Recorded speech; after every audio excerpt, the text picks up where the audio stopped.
The other major race during the Long Beach Grand Prix weekend is the IMSA Bubba Burgers Grand Prix, a race for prototype and GTLM, or in Project Cars 2, GTE cars. So that's what we are doing today, a multi-class race, 20 minutes at the Long Beach Street Circuit, and the car we have chosen, as you can see, is the BMW M6 GTLM car. This car never raced in GTE competition, however, its successor, the M8, will race both in the IMSA Series and the World Endurance Championship for the 2018 season. The M6 has a twin-turbocharged V8, though you wouldn't be able to tell that from the sound it emits. The BMW GTE cars are some of the quietest in the world of racing for cars that actually have internal combustion engines. It's really quite jarring when you actually see one of these cars in real life. But as I said, 20 minutes here at the Long Beach Street Circuit, and the AI are on the same difficulty as they were for IndyCar, which is 120% difficulty and 75% aggression. And what happens with the GTE cars, which is even more amplified than it is in the Indy cars, is not only do the AI drivers run at the real-life racing driver's pace, they run past it. And by that I mean they are faster. So not only am I faster in the game than the real-life drivers, but the AI are even faster than me. And so while it's not the most realistic starting grid in terms of lap times, you'll see it's very close. So here's the starting grid with the prototypes in there as jam cars, and one of the other reasons, aside from historical accuracy, that they are there, one of the updates actually provided a BOP update to the P2 cars in the game and added 50 horsepower to them, I believe to actually get them on the level of the 2017 and up P2 and DPI cars in terms of lap times. And as you can see, a 111 around Long Beach in a prototype is pretty darn fast. But then we get to the GTE cars, and on the pole is the Corvette from the Ferrari, but as you can see, a 115.9. A typical lap time for the real-life GTLM cars around Long Beach is about a 17.1, maybe a 16.9 on an incredible qualifying lap. And as we go down through the rest of the field, you can see that the top runners are well past that, and as we get down through the rest of the grid, we get more realistic lap times, and that's where I am, down near the bottom of the grid. The M6 GTE car is not the best in the game. It's quite nice to drive, no doubt about that, but its long kind of design is a bit difficult to drive on one of these street circuits, which of course adds to the challenge. There are 3 of them in the race, one of the other Rahal Letterman cars, which unfortunately outqualified me by 4/10, and then the Prix car. So we got a lot of BMWs, we got Fords, we got pretty much the entire real-life IMSA grid here. So let's not waste any more of your time. Let's get to the formation lap. Alright, starting at the back of the grid, but I'm not too worried about it. The one thing I guess that might be a bit of a concern is the slowdown at the hairpin on the start. It's kind of unfortunate about qualifying. I'd actually done a 16.6 in the practice session in the morning, but once we got to qualifying, which takes place in real life and I simulated in the game to take place late in the day, it seemed like the track was hotter and thus more slick, and I just wasn't able to put together the lap that would get me past last on the grid. But I think if we get a good run off of the hairpin and down the main straightaway, we can be past a couple of the GTE Pro cars before we get to turn 1. And then of course there's probably going to be a bit of a slowdown in the fountain turn on lap 1, especially with some of the backmarker prototypes possibly like I said, acting as jam cars. Might help me out just a little bit. Of course, the prototypes, even the slower ones, will probably start to pull away. In a 20-minute race, it's going to be interesting to see if they can actually come around and catch up to the GTE cars and lap them before the end of the race. So that's going to be another thing to look out for if we have to kind of heed to the prototypes in traffic. So we're coming around through the final sector underneath the Firestone Bridge. and probably going to have a bit of a stack up here. Yes, indeed. On the clutch, on the brakes. Oh, gave a little bit of a nudge to the Aston Martin there. Don't cause a pile up here, David.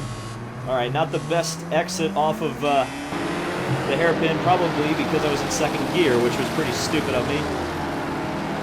So I managed to completely blow that. We're underway here at Long Beach in the IMSA Bubba Burgers, easy for me to say, Grand Prix, all the way up in sixth gear. I geared the car pretty short, almost lose it in turn one. So off to a flying start. The BMWs are all at the back now. The Rahal car got passed by the Aston Martin. Woo, right there. There's the Will Power move that I did in the IndyCar race. So we put the Pirelli car behind me at least. And we can focus on the teammate now. Oh, as one of the Fords gets off into the inside wall, and we'll take advantage of that. Get a 2-for-1 deal at Kmart. Oh, maybe. Aston Martin's going to hang tough on the outside. Down the shore, or the Bayside Drive. I can't remember which one this is. But we were side by side there down the back straightaway. How about that? I was hard on the brakes there. Probably a bit too hard on the brakes. We got the Ferrari and the Ford up in front. Let's see if I can get the hairpin just right. It's like turning a boat because of how long it is. You really have to crank the wheel in it to get it a-going, but we got it a-going, and now set off in pursuit of the Ford and the Ferrari just out in front. Up at the top of sixth gear. I was going for a seventh gear and I didn't have one. Down to third gear, losing a little bit of traction. See if we can make it up in the fountain section.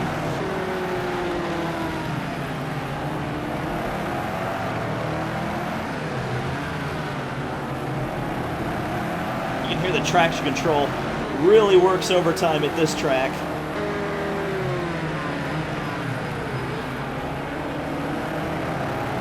Because it's such a quiet engine, you can really hear that traction control doing its job off the corner.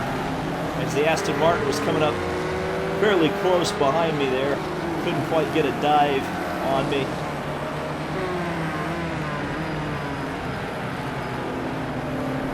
Unlike the Indy cars, no push to pass to worry about. Push to pass in IMSA racing is called balance of performance. I don't know if we politic well enough between Sebring and Long Beach for the BMW team, so I don't know if we got a good BOP or not.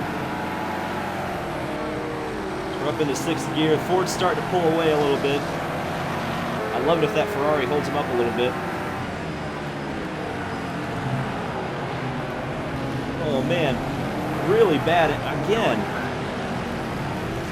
Third lap in a row I've been subpar in turn one. And it's a real shame because I'm so much faster in this section of the course.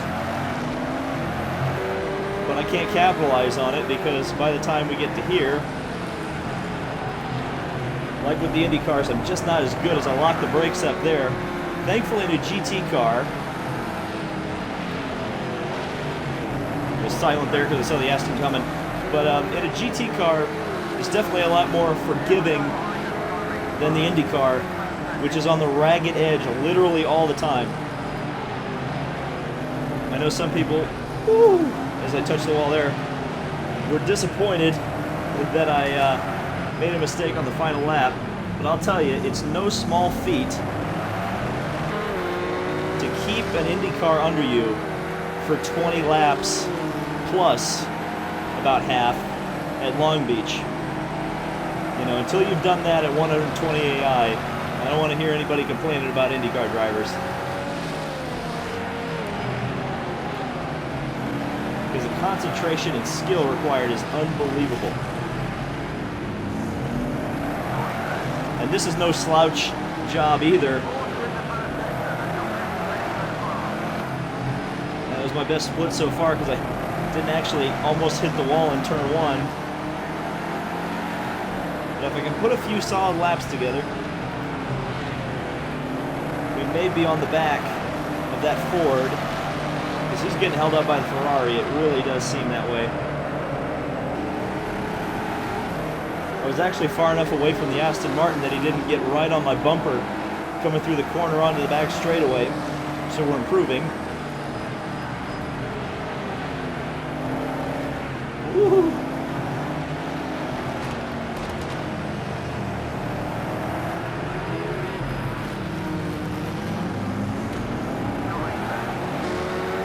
I find at that corner at the end of the back straightaway, it's better to brake early and kind of roll the car into the corner.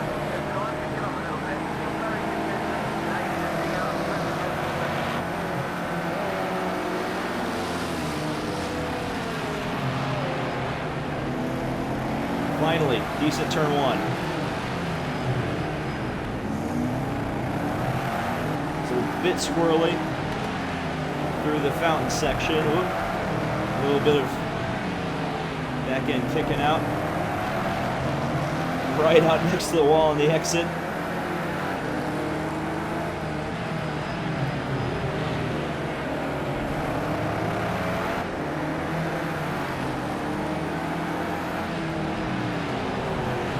Woo! That was a big slide. I tried to pitch the car into that corner just a little too much. And the fact that I didn't crash there is a freaking miracle. And I'm continuing to try to crash there. I should have braked way earlier. And I did not. The Aston is closing in, slowly but surely. But I had another good launch off of the hairpin. Let's see if I can get turn one right for the second time in a row. That would be nice, wouldn't it?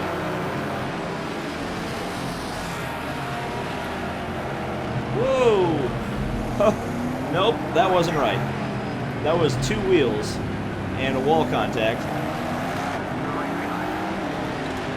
So I took a little too much out of the inside that time, as opposed to the outside.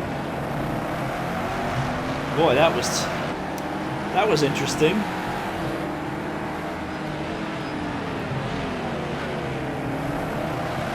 And that's why we have double screens for Project Cars 2 videos, everyone. Oh, it's side by side. There we go. He finally got to the inside of me that time, because I was kind of sleeping.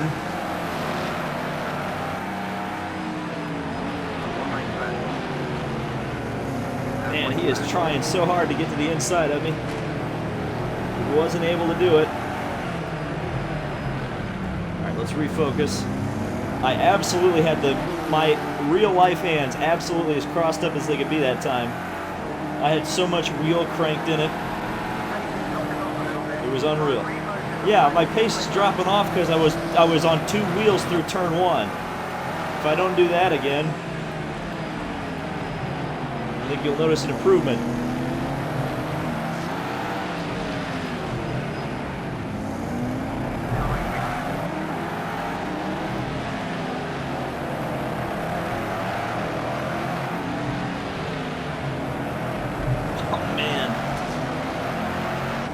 Boy, it's so much fun to just go after it in that first sector. I have no idea why, but that first sector of Long Beach really suits my driving style. It's like spending a Saturday night at the go-kart track. Just slide that dang thing right out next to the wall. I think that's maybe why it is, why it fits my driving style.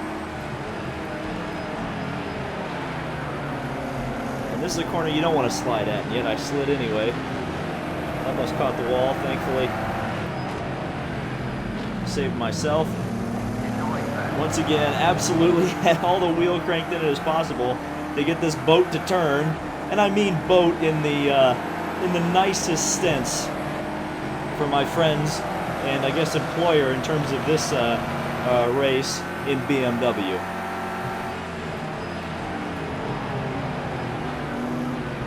Woo. Almost getting it out to the wall. I don't know if I want to be in second gear or not for turn one. In qualifying, I was able to stick it in third gear through there.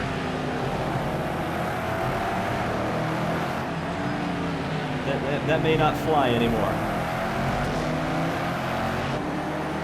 Of course, I was mad at my race engineer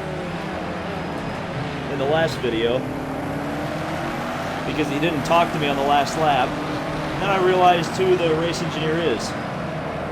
It's Ben Collins, of course, who helps develop this game as a driver. And of course, if you didn't know, Ben Collins was the Stig on Top Gear.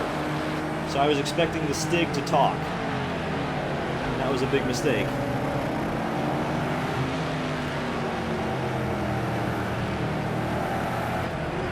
Oop, that was wall contact on the outside. Trying to set the car up to pitch it into the hairpin, and I managed to boink the wall on the outside.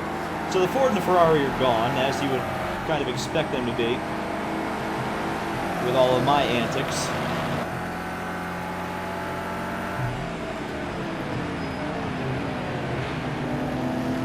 So I've kind of got to hope that maybe the prototypes show up, and when they go by me cleanly, they don't go as cleanly by the Ferrari and the Ford. Maybe dump them into the wall or something, I don't know.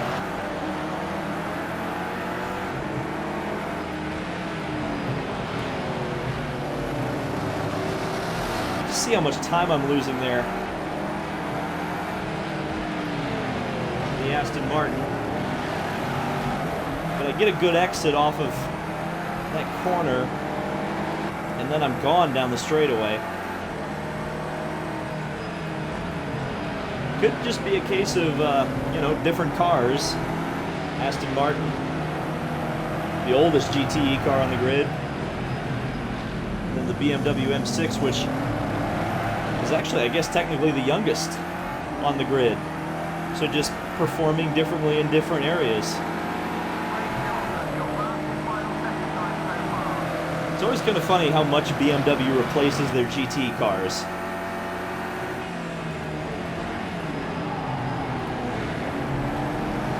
In the time that the V8 Vantage, which is still in service, by the way, there's some teams using it in GTE AM this year in the WEC. But in the time that that car debuted in 2008, the BMW has had something like 5 or 6 different GTE cars that they've used. Pretty crazy.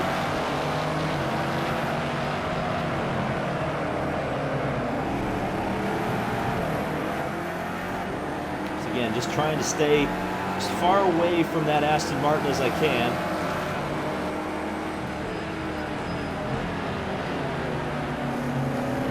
The goal today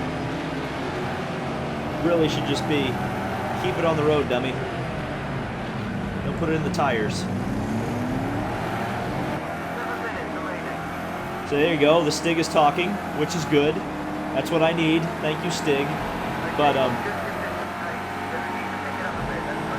yeah, I gotta reiterate this. The IndyCar was so on edge. Some of the mistakes that I've made in this GT car would have put me in the wall in the IndyCar.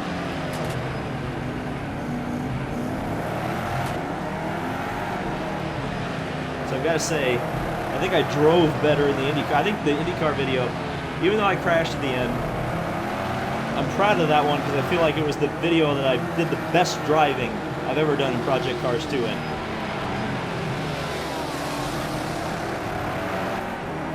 But again, that's up for you to decide.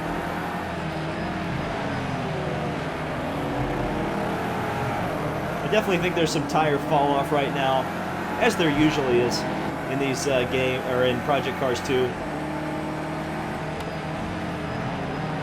definitely feels like you can actually drive the track a bit slower and maintain your lap time, or at least gap to the cars behind. I think it's when you start pushing, you run into trouble. Especially on older tires. I'm starting to definitely pull away from the Aston Martin, so I'm feeling good about that.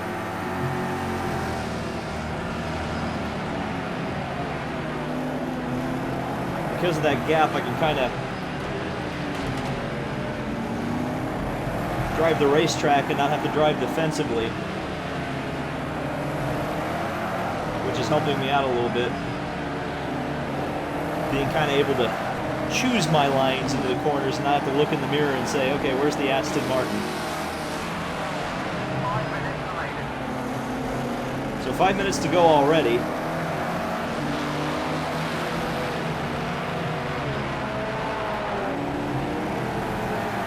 Still no sign of the P2 cars yet.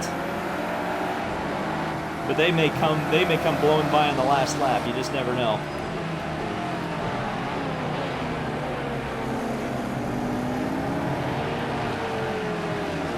Oh, there's a P2 car. Speak of the freaking devil. There's a Ligier in my rearview mirror, which was not there before. All right, now watch this. The P2 car behind me has 50 extra horsepower than he did in the last couple patches. Bye-bye. It just absolutely blows my doors off. Now what I need to do is not follow him into the braking zones, because he's got a lot more downforce and a lot more tire than I do, to say the least. And mechanical grip, probably, for that matter, as well. His machine is just overall a better machine than mine, and you can see how much he put on me just in the first sector. And I'm not exactly pussyfooting around either. But man, that Ligier has a huge lead. There's not even another prototype in the zip code right now.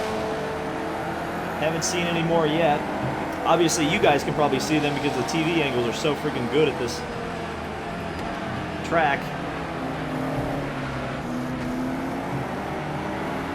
So if you see them, call them out in the comments so that I can read them later and realize how stupid I was that I missed them.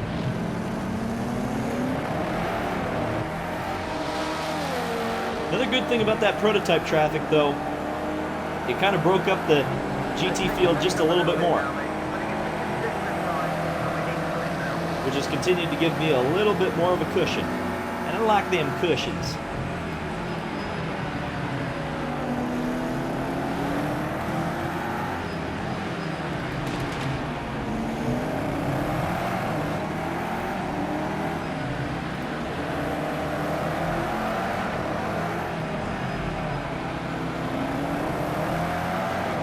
I just had a thought. I know that Ligier qualified on the pole, but what if that was for position and that Ligier had been in the pits and he was just coming up back through the field? That was another possibility. But obviously, as you can see, or maybe not see anymore, he was much, much faster than me, and battling him for an overall position would be very, very stupid. Especially with 2 minutes remaining, where I threw away the race last time. So let's not do that this time. So we've got an Oreca behind me, possibly another prototype. Now I'm a little bit concerned by that gap, because I think that Oreca may catch me right as we're coming down into the braking zone for turn 1. I'm going to try to play nice with him, but he does catch me right where I thought he'd catch me. Meaning I can't play too nice with him here. There's simply no room to let him through. We got some straightaways coming up. Just don't punt me. Just don't punt me. Go by. Go by. Dumb prototype driver. Pass me. I leave you the outside. You pass me. Maybe I should have gone to the outside so he could take the inside. Maybe he didn't want to pass me on the outside. I don't know. I'm arguing with computers on a computer game, so really I'm the one who looks stupid. And that would have really looked stupid because I almost did the exact same thing I did in the IndyCar race, just in a different corner. I'll break myself. Because I'm flustered. Flustered by the computer. So we should be coming up to the white flag this time by. So I suspect if the prototypes got across the line with 1 minute to go, that's longer or shorter than even their fastest qualifying lap was. So That means the game should have thrown the white flag. We'll see.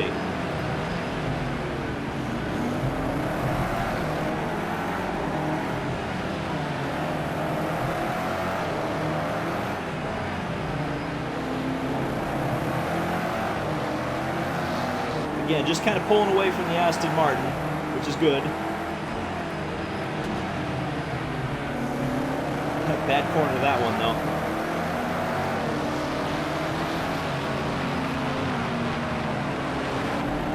There. I got through that corner on the last lap, finally. Finally. No problem. Now I gotta get through this one.